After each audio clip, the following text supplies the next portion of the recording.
Alright, well this is my chicken coop that I built about 3 years ago now. I made some videos about it when I first made it and just never had time to upload it, never edited it or anything. So this is April 13th, 2020. Of course, we're in the middle of craziness right now. And I've raised birds in the past, but I'm ready back now to get some laying hens, which actually I have some chicks. I'll show you in a little bit. And what I did is right after I built this, I made a video of me talking about all the different components to it. And I'm going to show that. That video also I didn't record me building the whole thing, but I have me recording some of it. So I'll have, doing time-lapse type stuff of me showing that.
So here's my chicken coop. I've been working on this for about a month and a half now. Just when I get an hour, 2 hours free here and there, I've just been working on it little by little by little.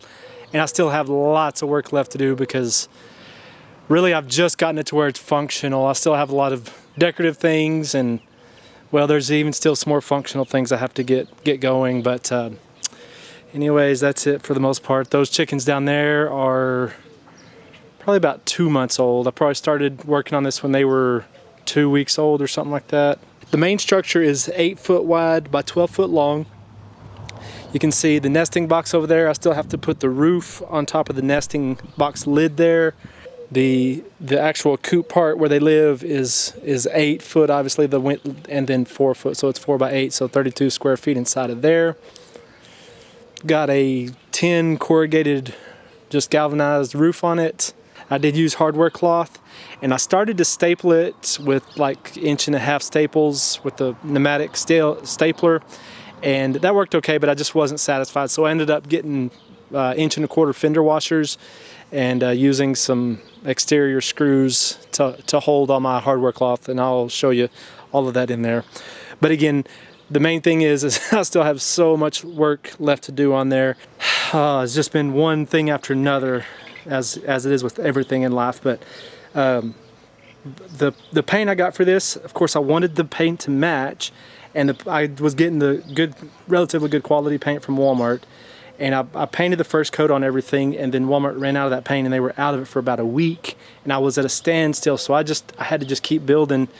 Whereas I would have preferred to have painted that door before I put the hinges on, but I just needed to keep rolling with the project. So I went ahead and mounted the door, and I've painted, so now I need to go back and tape that to be able to paint that better. But you can see this is my main door for humans to get into the run there, and it's those screen door spring latches where it automatically closes the door for me. And that's just I got 4 kids and 4 forgetful kids, and I'm probably more forgetful than they are, so that just kind of is a little bit of insurance to keep that door closed. Just using one of those types of latches for the door. I don't know, there may be something better to use, but that's what I'm using for now. So this is the top side of my door up here, and what I did is I made kind of the half lap joints where you basically take a circular saw or a dado blade or whatever, and you scoop out this bit on this and this bit on this, and then they come together and makes a very good strong joint. And so I've got that on all these joints of my door here. That's a half lap right there. Okay, I'm cutting my half lap joints here, so I've got my circular saw there, and I've got it set to the depth of half of the width of this. And I'm just gonna go back and forth and then just slide it back and forth, basically like doing a dado. And then it'll clean that up, and it's not going to be perfect, but for me it's good enough. So here we go.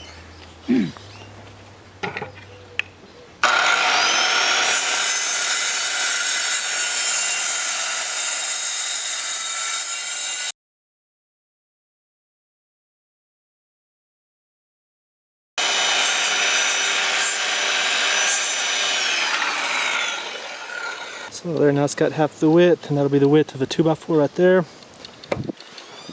So here's another one I've already done. And basically doing that like that. And of course this is just a scrap piece to keep me level there as I was going back and forth, and I may have to clean that up a little bit more there. And it's not perfect, I know that, but that's going to get me pretty close. What I'm going to do is put glue on all 6 of these joints. I've got a joint in the middle over here, and then one down at the end. So I'm going to coat this in glue, put some screws in it.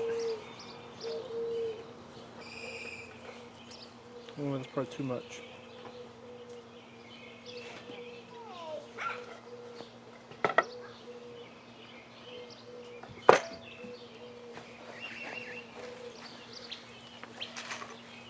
And I know I probably need some clamps to get this exactly right, but I'm just going to make do with what I got here. Alright, let's put some pilot holes in here, I guess. Well, do not want that to happen.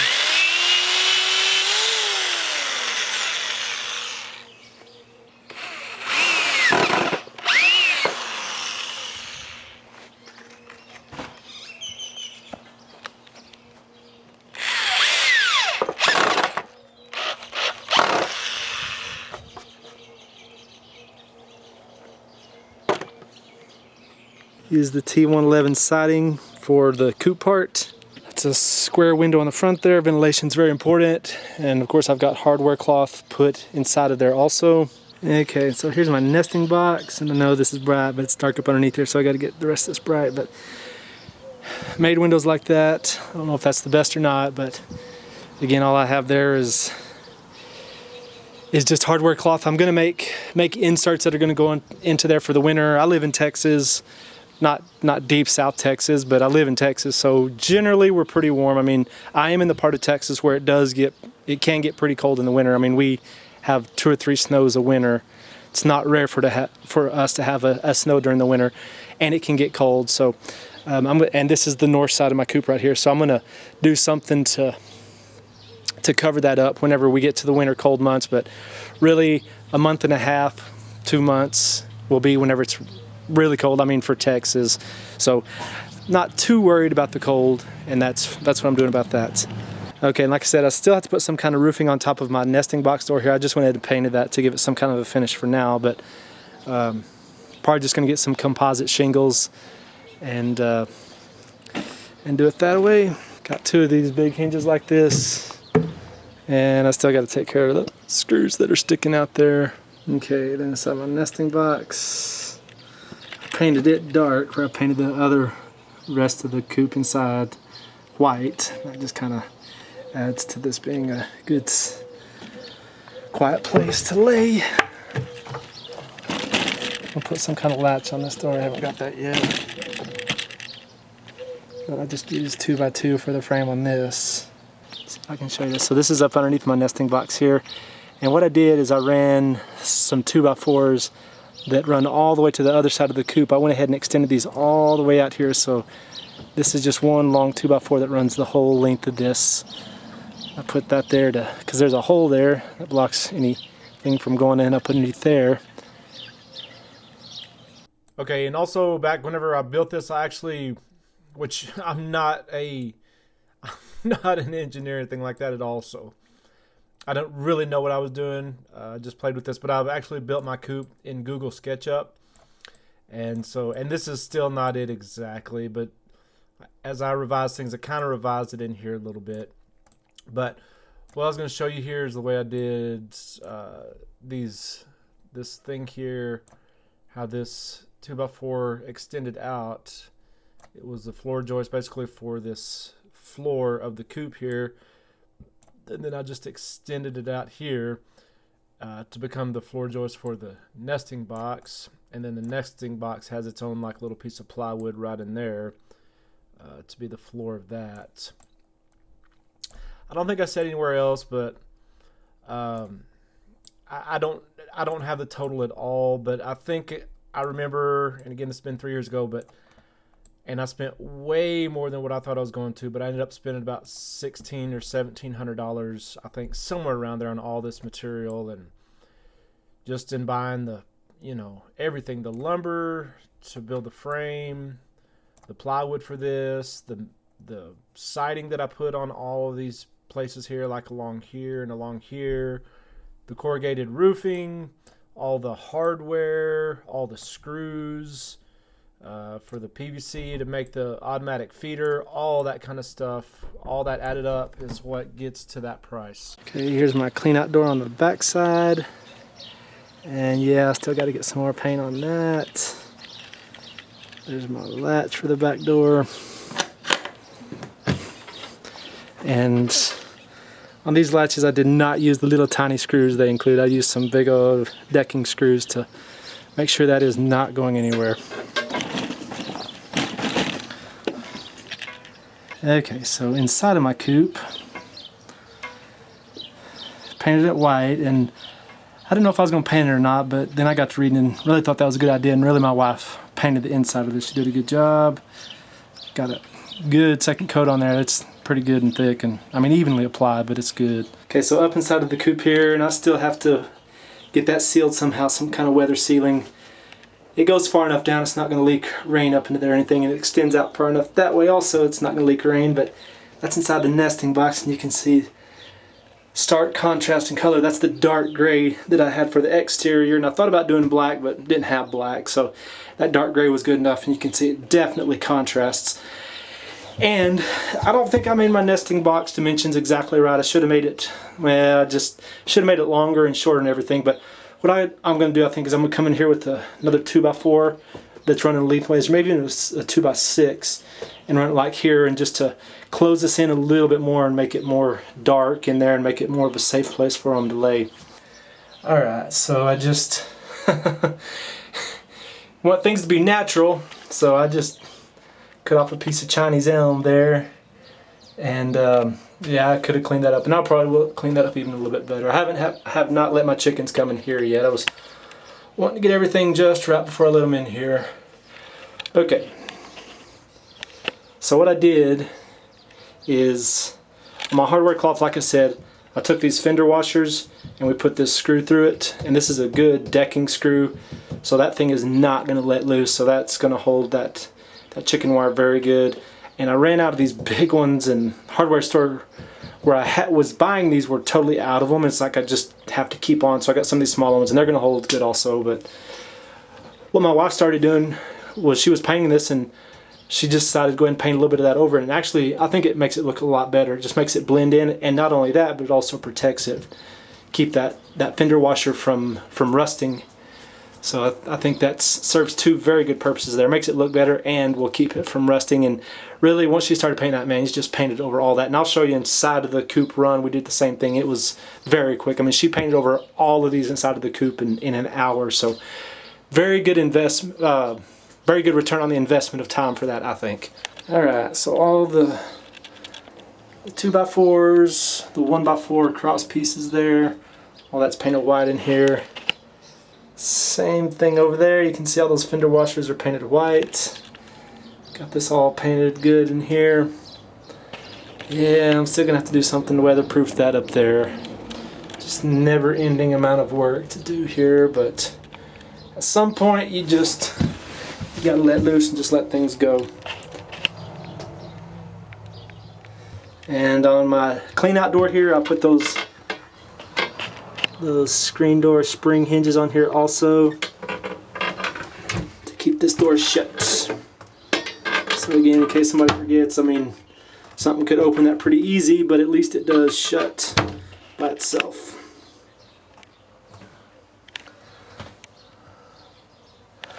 Put these little rafter hangers on each corner. I mean, I would zip the screw through here into these and all these, but also put these rafter hangers on each corner.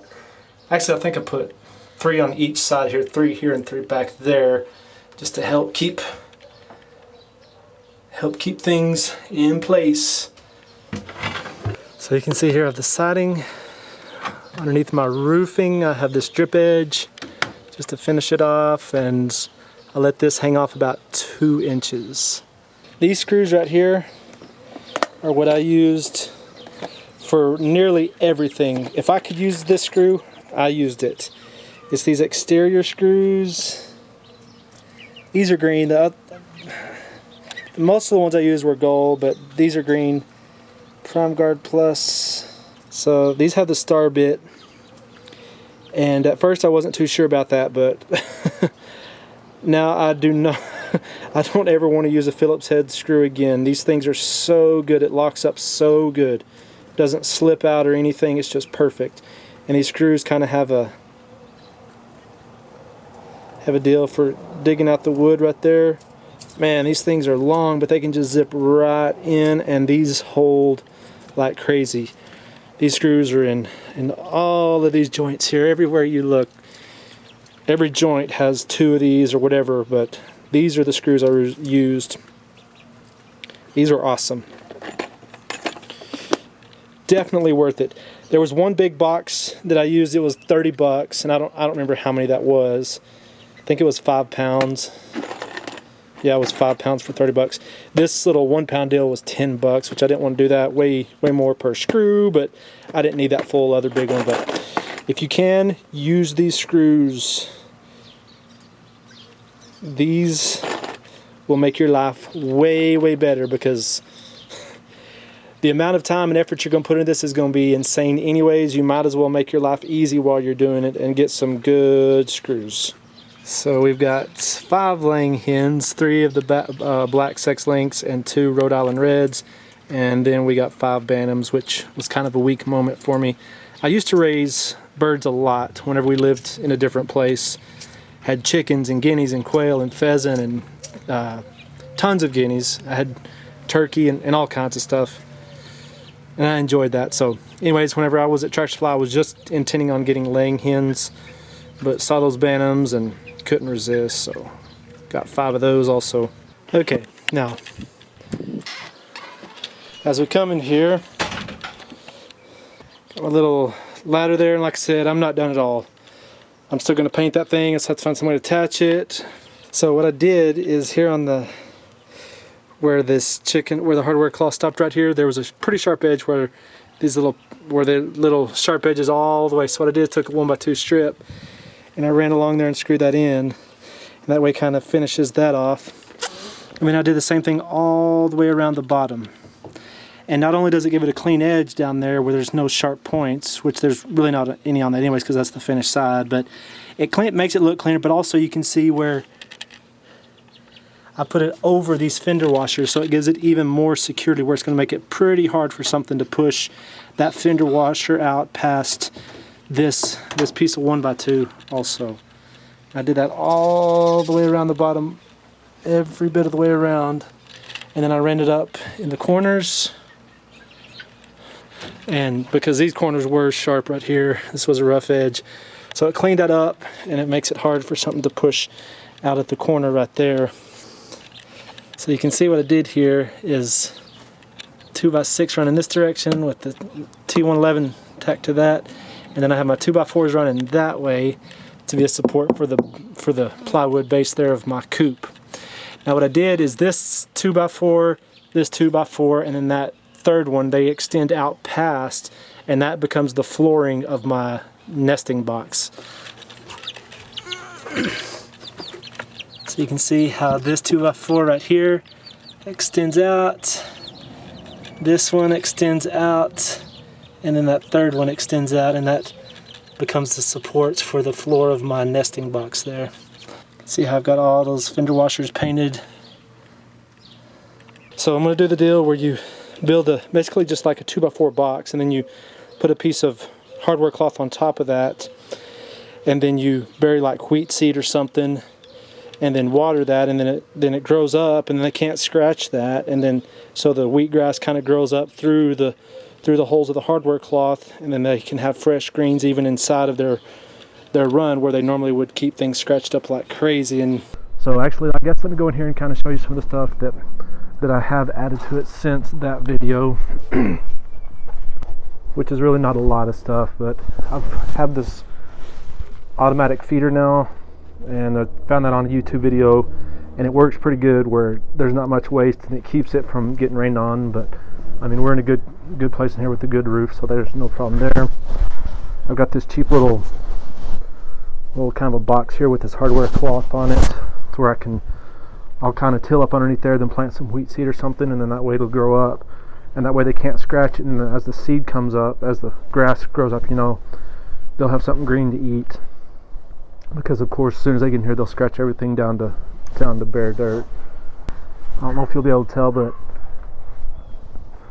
I live in a different place now than where that other video 3 years was recorded at, and definitely with a way better fence. The fence I know in that other video is terrible. I know that falling down, but I knew I wasn't gonna live there for too much longer, so it wasn't worth me spending the money to build that fence. But anyways, got a very good fence where I'm at now, so that helps. Okay, I talked about it in that other video, and I still haven't fixed it. But there's still this gap right here where something can come in and out of there. So I'm gonna do something to fix that. I may just take a 2x6 and just put it right here and just screw it in here and block up those 5 gaps there. Alright, so these are the baby chicks I got for now. These are some of the speckled Sussexes. Got these from Tractor Supply. They, of course, right now they're out everywhere. But they had 8 of them. That's all they had left of these. And actually I gave one of them away. So I've got 7 and they're straight run. So I don't know how many girls, how many boys that are in here.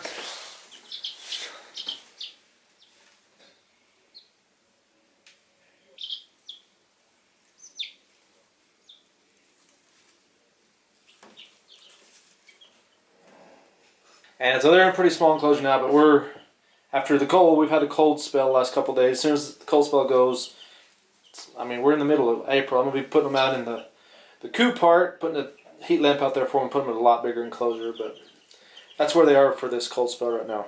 But everything should be pretty good to go in here now, and I'm going to make just a few videos to kind of follow up and show stuff as the chicks grow and as they progress, and just kind of keeping up with that a little bit. Thanks for watching.